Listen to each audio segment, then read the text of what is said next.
Пак имаме канва, памучен плат, но тук всичко е напечатано на компютър и се нарича сериография, сертификат и е дял.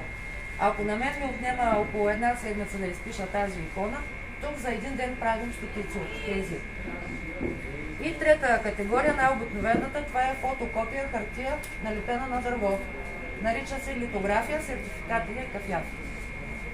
Днес имате късмета и щастието да се качите на второто най-свято място в Гърция, след Света гора, разбира се, но там, знаете, е забранено за дамите. Ще ви покажа символа на метеора на тази икона. Тази икона, оригинала и се намира на големия манастир. Тя е изписана през 18 век от един монах от Света гора. Когато се започна да се рушат манастирите, той изписва тази икона с молитви да спре лошото, да даде едно ново начало на нашата вяра. Неувякващата роза, която Богородица държи в ръката си, е символ на нашата вяра, че никога няма да умре.